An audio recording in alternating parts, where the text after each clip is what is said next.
Narasumber kita yang akan kita bawakan pada pagi ini Yang Mulia Puan Fauziah Hanani binti Haji Abdul Manaf, iaitu psikologis kesihatan awam, bahagian psikologis masyarakat.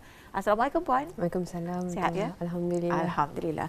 Jadi tajuk yang kita bincangkan pada hari ini, impak media sosial terhadap kesihatan mental. Mungkin boleh menguraikan mukadimahnya terlebih dahulu. Iya, okey, terima kasih. Bismillahirrahmanirrahim. Rabbi shrah li sadri wa yassir li amri wahlul 'uqdatam min lisani yafqahu qawli.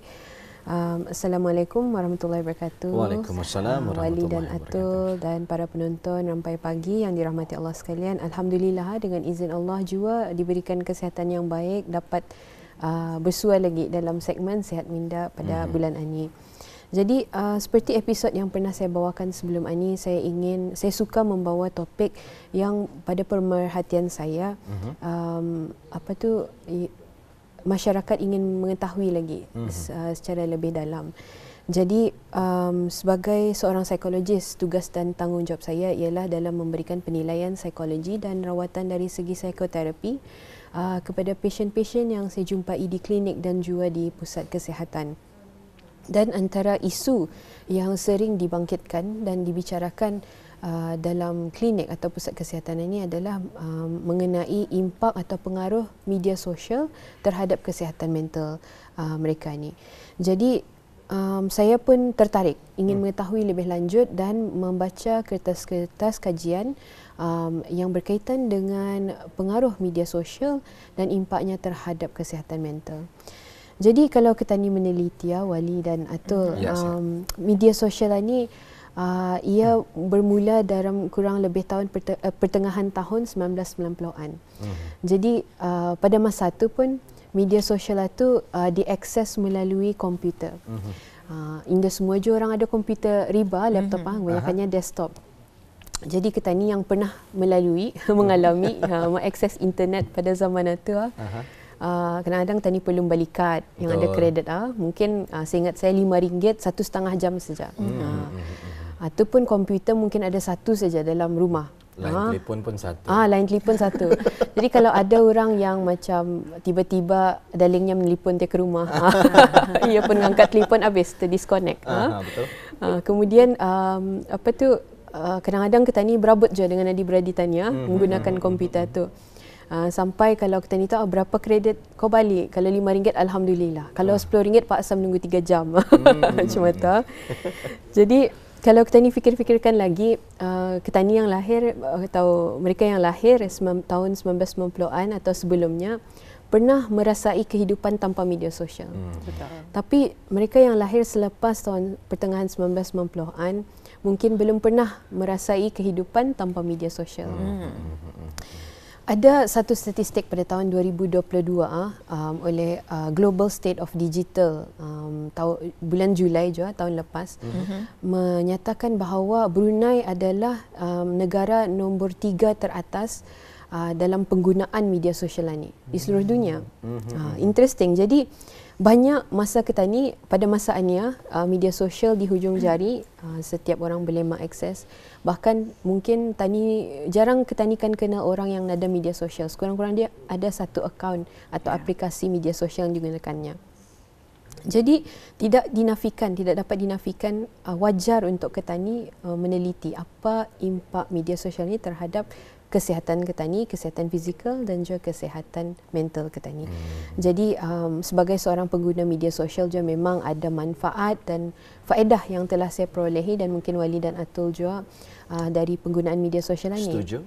Tapi disebabkan kesempitan masa, saya cuma ingin membicarakan mengenai impak negatif terhadap kesihatan mental. Baik jadi itulah seiring dengan perkembangan zaman, kita percaya media sosial ini banyak kebaikan dan juga ada keburukannya daripada penggunaannya Jadi di antara impak penggunaan media sosial kepada kesihatan mental kita ini, Puan, apa yang sudah pun dapat dikenal pasti ini?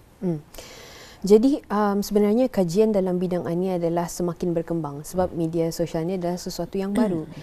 Jadi antara kertas-kertas kajian yang saya dapati mereka mendapati bahawa adanya kaitan di antara penggunaan media sosial yang berlebihan dengan peningkatan risiko seseorang itu mendapati depression, yakni kemurungan ataupun anxiety.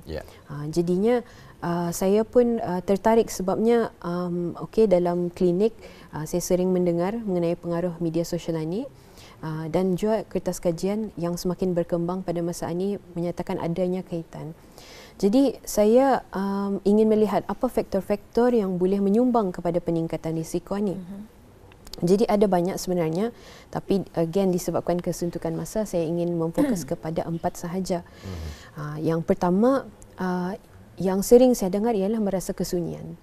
Walaupun manfaat media sosial ini tadi boleh connect dengan orang yang jauh, kemudian networking dan sebagainya, namun di sebalik itu juga ada juga rasa kesunyian. Kenapa? Jadi bila kita ni fikir-fikirkan, penggunaan media sosial yang berlebihan atau tidak terkawal dapat menjejaskan hubungan kekeluargaan. Dan juga yang sering saya dengar juga hubungan pasangan suami isteri. Dan hubungan ibu bapa dengan anak-anak, bahkan juga hubungan nini-nini dengan cucu-cucu. Kadang-kadang either cucu melawat ke rumah, nini pun masa ni warga emas pun menggunakan media sosial, ataupun sebaliknya, nini melawat akan mau meluangkan masa dengan cucu, cucu-cucu masa ni sibuk dengan media sosial. Yes. Jadi saya ingin membuat sedikit perbandingan. Ada satu psikologis ni, ia mengatakan kalau sekiranya kita ni minum sama seseorang itu, contohnya kawan tadi, contohnya saya minum dengan Atul sama Wali lah. Ketika tadi bercerita-cerita, mobile saya tu saya simpan di atas meja. Berbanding dengan kalau nada mobile itu tadi simpan dalam poket ataupun bag. Jadi kalau sekiranya mobile itu nada dalam radar penglihatan kita ni, our quality of communication lebih better daripada kalau ada atas meja. Especially kalau dalam ketika kita ni communicating atau ada tiap notification ataupun mobile tadi berlampung-lampung tiap mengalihkan perhatian kita ni sebenarnya. Yes. Jadi kualiti itu akan berkurangan. Jadi itu baru satu. Saya juga pernah terbaca di mana penulis ini mengajak kita ni berfikir apa yang telah terjadi dengan tahap kemahiran sosial kita ni sejak adanya media sosial ni. Kemahiran sosial di alam realiti kita ni. Bukan di alam maya, di alam realiti. Kalau dulu-dulu waktu kita ni menghadiri majlis perkahwinan, saya masih ingat di antara anak-anak ni tani mudah boring. Jadi kreatif kita ni mengadakan bermain sama-sama walaupun dia kenal main cara, kadang-kadang main cara pulis sampai orang bomorio nya sekarang rubah pelaminan atau apa. Tapi tani kesukan main cara walaupun tani dia kenal orang itu. Ada games, ada pertandingan. Ada pertandingan, macam-macam pertandingannya. Dan juga orang yang komunikasi di antara warga muda dan juga yang warga emas, ada ruang untuk berkomunikasi. Betul. Tapi kalau kita ni lihat sedihnya pada masanya, kalau kita ni menghadiri majlis perkahwinan, ini salah satu contohnya saja. Rasa keboringan waktu duduk-duduk menunggu atau awkward, tani akan mengeluarkan mobile. Indah kira kanak-kanak kah, warga muda kah, warga emas kah. Jadi kurangnya masa diluangkan untuk berkomunikasi. Di mana peluang untuk berkomunikasi ini adalah salah satu caranya untuk tani meningkatkan kemahiran sosial. Betul. Jadi kanak-kanak pada masa zaman ini salah satu risiko yang diorang hadapi ialah kekurangan kemahiran sosial ini. Disebabkan peluang itu semakin berkurang, peluang untuk berkomunikasi, bersosial di alam realiti. But they're very good bersosial di alam maya. Ini yang kita perhatikan juga apabila di media sosial begitu lantang sekali mengemukakan idea dan juga macam-macam lah komen dan sebagainya. Tapi apabila bersemuka kurang komunikasi itu ataupun macam ada yang mengatakan mereka malu untuk berbicara dan juga berbual dan sebagainya. Macam mana ni pendapat Puan? Ada juga beberapa pasien yang saya jumpai, diorang merasa kurang keyakinan diri dalam bersosial dalam alam realitianya. Jadi ada juga yang kedua, apabila kesan yang kedua impact media sosial ini ialah kebanyakan pengguna jika berlebihan menggunakan media sosial sebagai alat untuk mengukur nilai diri atau self-worth-nya orang putih katanya, kerana diorang sering membuat perbandingan. Jadi in the Western universities ada pernah membuat kajian dan diorang menamakan social currency-nya diorang. Apa social currency ni? Social currency ni ialah likes atau followers atau subscribers atau views. Jadi kecenderungan ada yang terjerumus dalam kepercayaan bahawa social currency ni adalah betapa bernilainya dorang sebagai seorang individu. Contohnya kalau sekiranya followersku 1000 orang, aku lebih bernilai di mata masyarakat berbanding kalau followersku 100 orang. Jadi kepercayaan ini boleh menjejaskan keyakinan diri seseorang itu. Dan kalau sekiranya kemahuannya, contohnya ia mahu 1000 likes lah dalam satu post ini, Inda tercapai, ia boleh merasa sedih, dan jika ia Inda dapat membendung atau menangani, ia boleh menjurus kepada perasaan rendah diri, perasaan insecurities, dan jika kalau Inda dibendung lagi, ia boleh menjurus kepada anxiety ataupun kemurungan itu. Jadi ini boleh menjejaskan kesihatan mental individu itu. Jadi yang ketiga, kalau sekiranya penggunaan media sosial itu berlebihan sehingga kehidupannya kurang seimbang. Jadinya ia banyak meluangkan masa dalam media sosial dan kurang masa dalam alam realitiannya. Alam fizikal lah. Jadi kita cuma ada 24 jam sehari. Jika contohnya 5 jam digunakan dalam media sosial, jadi itu bermakna 5 jam berkurangan dalam kehidupan yang realiti ni, alam fizikal ni. Jadi tanggungjawab yang lain, aspek kehidupan lain akan kurang seimbang. Jadi contohnya tanggungjawab Ketani sebagai seorang anak, tanggungjawab Tani sebagai seorang indung, atau tanggungjawab Tani sebagai seorang pelajar, atau apa-apa saja pekerjaan yang Ketani lakukan.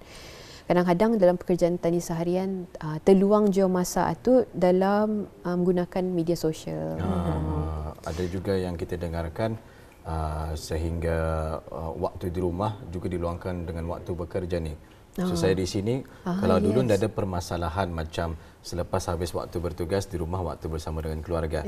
Tetapi sekarang dengan adanya media sosial sebegini, habis waktu bertugas masih lagi dikontak dengan rakan-rakan tugas yang lain untuk menyelesaikan tugas dan juga sebagainya. Ya, kadang-kadang ini yang juga antara yang mengganggu kualiti bersama dengan ahli keluarga. Macam mana tu, Puan? Ya, betul.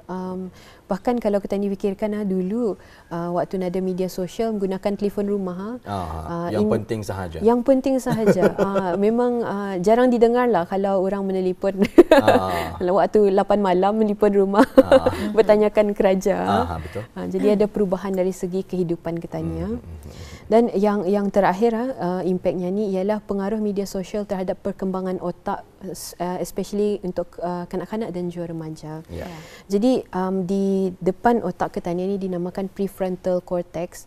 Antara fungsi yang sering dikaitkan dengan prefrontal cortex ni ialah dari segi executive functioning, mengawal diri kita ni, mengawal emosi kita ni, mengawal kelakuan kita ni, dan sebagainya lah, problem solving. Tapi penggunaan media sosial ini terbuka untuk golongan umur berapa saja. Dan kadang-kadang kesian yang golongan kanak-kanak atau remaja mudah terpengaruh. Jadi apa yang diorang lihat trending, contohnya cyberbullying atau bullying videos, ataupun tarian-tarian yang kurang bermoral lah, diorang mudah terikut-ikut. Disebabkan bahagian depan otak diorang itu pun belum fully mature. Kajian menunjukkan dalam lingkungan 18 ke 21 tahun ia fully mature.